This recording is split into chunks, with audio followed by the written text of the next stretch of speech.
Salut les amis, je suis de retour et je voulais partager avec vous pour ce premier jour de vraie activité. Je voulais partager avec vous la carte que j'ai tirée ce matin. C'est une carte du tarot de Aleister Crowley, qui était un hermétiste du début du XXe siècle. Et toutes les cartes, je les trouve absolument horribles, je ne les aime pas du tout. Et voilà la carte que j'ai tirée ce matin. Hop. C'est la mort. Voilà, comme ça on la voit bien. La mort, l'atout numéro 8. Et je voulais vous faire un commentaire sur cette carte et je vais d'abord vous lire son décodage en anglais. The universe is change. Every change is the effect of an act of love. All acts of love contain pure joy. Je vous le traduis, l'univers est changement. Tout changement est l'effet d'un acte d'amour. Tous les actes d'amour contiennent une joie pure. Die daily. Meurs tous les jours. Death is the apex of one curve of the snake life. La mort est le point culminant d'une courbe du serpent de la vie, ou de la vie qui est un serpent. Behold all opposites as necessary complements and rejoice.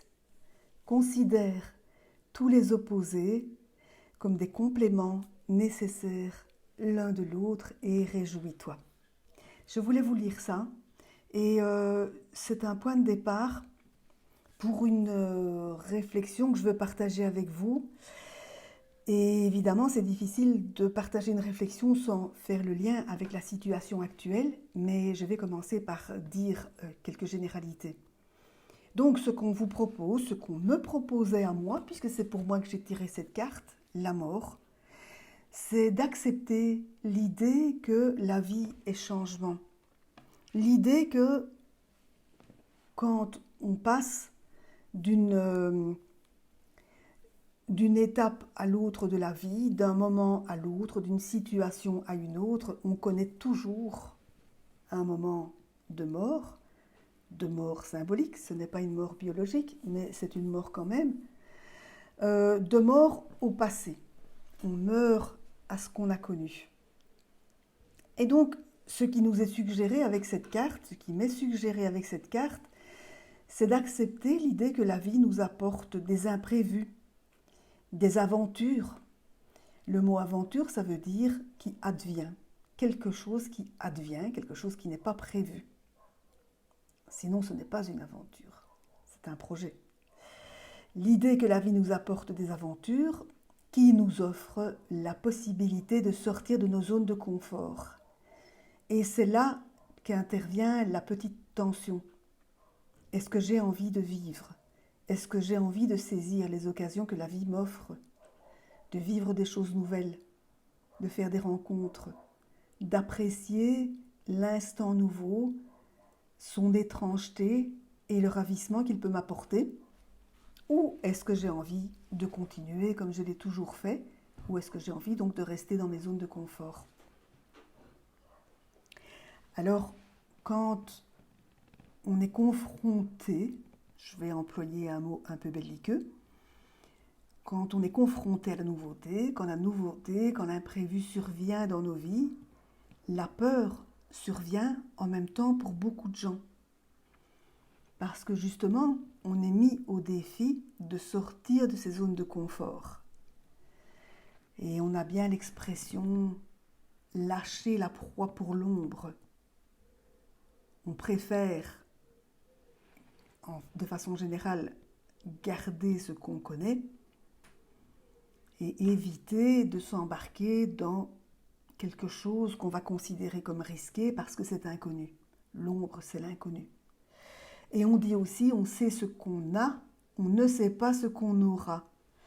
Et là, vous pouvez peut-être penser à des situations que vous avez vécues ou que vous avez constatées que d'autres vivaient, où les personnes préfèrent rester dans un confort, plutôt dans un inconfort auquel elles sont habituées, plutôt que de partir vers quelque chose d'inconnu. Lâcher la proie pour l'ombre, c'est ça. On sait ce qu'on a, on ne sait pas ce qu'on aura, c'est ça aussi.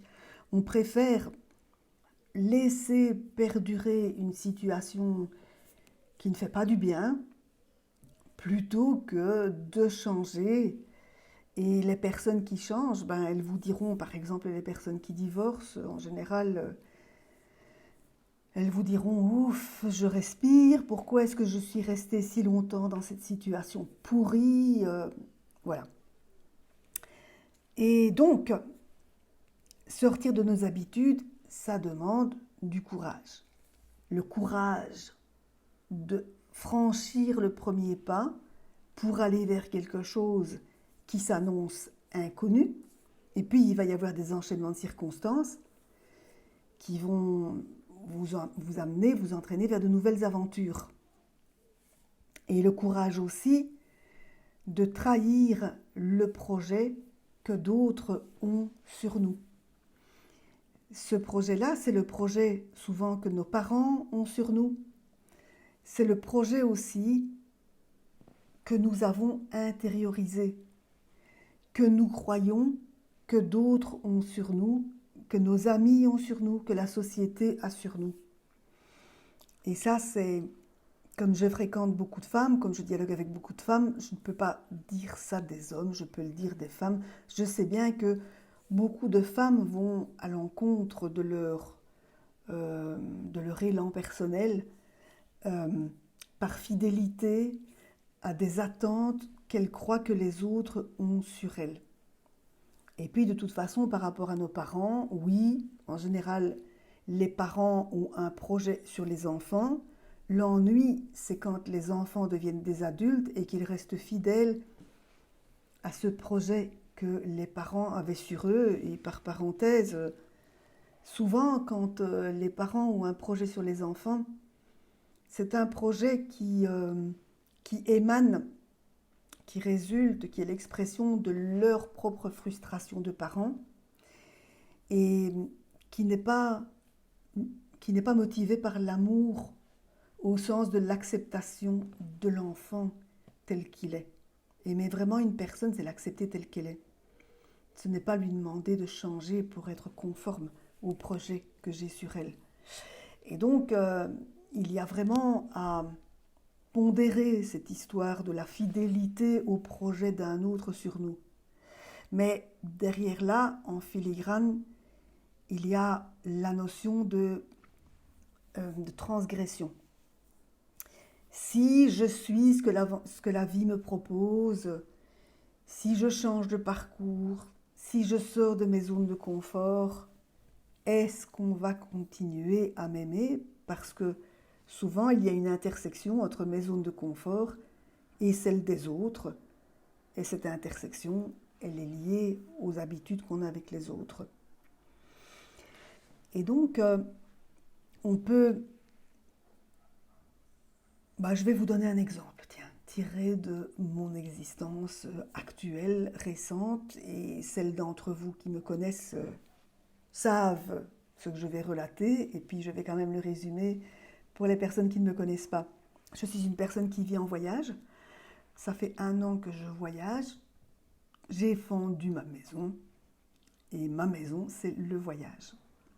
Et donc, je vais de rencontre en rencontre, d'aventure en aventure. Auparavant, j'ai beaucoup voyagé. J'ai vraiment beaucoup voyagé. Et ma maison, pendant presque 2 décennies, j'y ai accueilli des gens aussi dans le cadre d'un bed and breakfast, ce qui a fait que j'ai accueilli beaucoup de gens selon différentes modalités. Des gens qui payaient, puis des gens qui ne payaient pas, puisque j'ai voyagé de différentes manières, et notamment que j'ai voyagé via une application qui s'appelle Couchsurfing, qui a fait que j'ai été gratuitement chez des gens et que des gens sont venus gratuitement chez moi. Et j'ai toujours été dans une relation de confiance avec ces gens-là. Et ma confiance, elle a été honorée parce qu'il n'y a jamais eu de problème. Mais vraiment jamais. Et comme c'était une vieille maison, Il y avait de clés sur aucune pièce, aucune chambre, ni sur mon bureau, ni rien du tout. Il n'y a jamais eu aucun problème. J'ai même fréquemment, puisque je travaillais, j'ai fréquemment confié la maison aux gens qui logeaient chez moi. Ils avaient leur clé, j'avais la mienne, ils pouvaient aller et venir, ça n'a jamais posé aucun problème. Et il y a quelques jours, je me suis retrouvée dans une situation absolument pourrie, vraiment, je ne vais pas dire la pire de ma vie, parce que je n'ai jamais vécu une mauvaise situation, une situation inédite, où je me suis fait vraiment maltraiter, parce que c'était en Airbnb, la personne n'avait pas annoncé sur son profil qu'elle n'accueillait que des gens vaccinés. Et la deuxième chose, c'est que j'avais réservé pour 2 nuits et que, chose tout à fait inédite, que je n'ai jamais rencontrée, elle accepte qu'on loge chez elle pour 2 nuits, mais le jour dans l'intervalle, elle considère qu'on doit le passer dehors. Et donc, ça, ces deux circonstances associées ont fait qu'elle a disjoncté et qu'elle m'a vraiment maltraitée. Et je me suis sentie tellement maltraitée que j'ai lancé un appel. J'ai une communauté sur le web, donc j'ai lancé un appel sur différents groupes sur Facebook. Et j'ai aussi envoyé un email aux membres de ma communauté. Et j'ai reçu plein d'invitations. Vraiment. Donc, en réponse plutôt, en réaction à cette manifestation, je ne sais pas ce qu'il faut dire moi, dissonante, cette manifestation de haine dissonante et incompréhensible, en tout cas inadmissible dans ce contexte-là, eh bien en compensation, j'ai vraiment été submergée par un tsunami d'amour. J'ai reçu plus de 50, 60, je ne sais pas, je ne les ai pas comptées, invitations. Ce qui signifie que je vais probablement faire un tour de France à la rencontre des personnes qui m'ont invitée. Et ça correspond à ce que je cherche. Je cherche les rencontres, je cherche l'aventure, je cherche les interactions, quitte à ce que ce ne soit pas toujours confortable, parce que là, je me heurte à mes besoins. J'ai besoin de connaître une pulsation entre les moments de rencontre et les moments de solitude. Et c'est pas facile de trouver le moment où j'ai besoin de passer de l'un à l'autre. Voilà. Mais en tout cas, ce qui s'est passé, c'est que en réaction à cette situation tout à fait inédite et inouïe, je ne suis pas restée là à me lamenter, à me dire que c'était triste vraiment cette situation, machin. J'ai réagi directement et j'ai lancé un appel. Et donc plein d'inconnus, eux, puisque c'est des femmes très majoritairement avec qui je dialogue, plein d'inconnus m'ont invité, dont certaines me connaissaient à peine, et donc c'était vraiment très intéressant de vivre cette situation d'une rencontre, moi qui ne les connaissais pas, elles qui me connaissaient à peine, voire pas du tout. Et donc, j'ai fait confiance, elles ont été dans la confiance, j'ai été dans la confiance, j'ai vécu des belles rencontres vraiment intéressantes, des gens intéressants. J'ai découvert des aspects particuliers de leur vie et je suis curieuse de ça. Donc faire des découvertes, je suis curieuse de ça. Donc je vous donnais là un exemple quant à l'idée d'accepter les cadeaux que la vie nous offre, le fait que la vie ne nous offre pas toujours ce qu'on attend. J'avais réservé chez cette personne en espérant y travailler pendant 2 jours dans la quiétude que j'ai toujours connue quand j'ai réservé sur Airbnb. Je n'ai pas eu ce que j'attendais et en réaction à ce que je n'avais pas obtenu et à l'agression que j'ai subie, eh bien, j'ai lancé un appel et voilà ce qui en est résulté. Mais en tout cas, j'ai été réactive. J'ai accepté les changements, j'ai accepté ce qui se passait. Et je pense que je vais vous donner un avis qui est le mien sur la situation actuelle. Je pense que la situation s'est dégradée pour atteindre le point qu'elle a atteint aujourd'hui. par rapport à la situation que vous connaissez et que je ne dois pas nommer, je pense que la situation actuelle que nous connaissons a atteint de tels extrêmes parce que les gens ont trop voulu rester dans leur zone de confort. Parce que les gens résistent trop collectivement au changement et ont accepté ce qui leur était proposé, imposé, pour rester dans leur zone de confort, pour préserver des habitudes, pour préserver des acquis. En fait, je rencontre beaucoup de gens qui sont vaccinés et beaucoup de gens qui ne sont pas vaccinés, beaucoup de gens qui résistent à ces pressions-là. Et justement, j'emploie le mot pression opportunément parce que parmi les gens qui se sont fait vacciner, je n'en connais aucun qui se soit fait vacciner pour des raisons de santé. Personne, parmi les personnes que j'ai rencontrées, ne s'est fait vacciner pour des raisons de santé.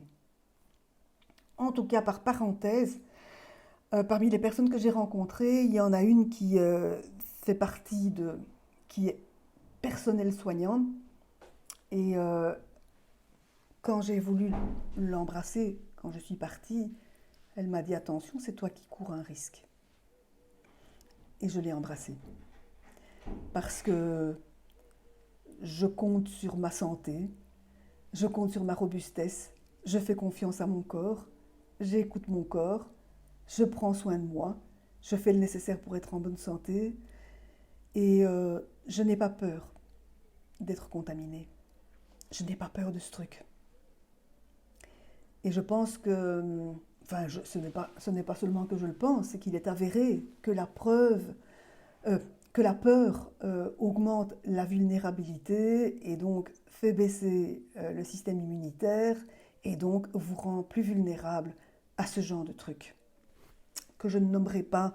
Je ne conteste pas l'existence de ce virus. Je ne dis pas du tout qu'il n'existe pas, mais je dis qu'on l'accueille. Et chez moi, il n'est pas bienvenu et donc il ne viendra pas. Il restera sur le pas de la porte. Mais donc, je voulais souligner ce fait que tous les gens que j'ai rencontrés se sont fait vacciner parce qu'ils ne veulent pas sortir de la situation où ils sont. Vous ne savez pas ce que ça changerait à votre vie si vous refusiez le vaccin et donc si vous preniez le risque de perdre votre emploi comme on vous menace de le faire, de perdre votre emploi. La dernière personne chez qui j'ai séjourné, c'est un kiné, ostéopathe, qui ne veut pas se faire vacciner et donc qui a remis à la sécurité sociale, je ne sais plus comment ça s'appelle, mais en tout cas qui a signalé à la sécurité sociale qu'il arrêtait d'exercer. Il a pris l'initiative lui-même, il est allé au-devant et il est confiant en la vie. Il est persuadé que des bonnes choses vont lui arriver. On va voir. Alors, l'aboutissement de ce petit commentaire à partir de cette carte de la mort, c'est un tarot, tarot d'Alistair Crowley. Sabrina, je ne pense pas que l'employeur puisse licencier sur base de ce motif. Tout le monde n'est pas vacciné chez nous et... Attends, je regarde. Et personne n'est licencié. Oui, mais Sabrina, tu es en Belgique. Sabrina, tu es en Belgique. Je parle de la France. En France, c'est différent puisqu'il y a le pass sanitaire et tous ces machins-là. Ils sont beaucoup plus intransigeants que chez nous en Belgique. Donc c'est là qu'est l'enjeu. C'est là qu'est l'aventure, si on ose résister. En tout cas, l'aboutissement de ces réflexions aussi que je partage avec vous, c'est celui-ci, c'est qu'au cours des jours à venir, je vais vous proposer des programmes que j'ai préparés pour vous, pour la rentrée. Et ces programmes, ils sont directement alignés sur la question de la souveraineté, de l'obéissance, de l'identité et qui je suis pour accepter ce qu'on me propose, m'impose, ou bien pour le refuser et partir et accepter l'aventure que la vie me propose. Avant cela, je vous invite à découvrir mon livre dans lequel je vous explique notamment, le voilà, ce livre, hop, La charge mentale des femmes, de l'effondrement au sens. Et dans ce livre, je vous explique notamment comment nous avons appris à obéir, à abdiquer notre souveraineté, au point de prendre des décisions qui résolument nous font du tort, puisque vous savez très bien que cette substance n'est pas innocente et qu'on le paiera à un moment ou l'autre. Sabrina, je suis vaccinée, je respecte ceux qui ne le sont pas, ça ne m'empêche pas de manger à côté de ma collègue non vaccinée. Alors, attends, j'essaye de lire ce que tu as écrit. Hop, voilà. C'est vrai que le pass est indispensable en France. Courage à eux, ben oui. Disons bon courage à nos amis français qui sont nombreux à m'écouter, en tout cas nombreux à m'écouter en rediffusion, parce qu'ici tu es la seule à m'écouter, Sabrina. Je vous mets le lien vers le livre dans les commentaires de la vidéo. Ciao les amis.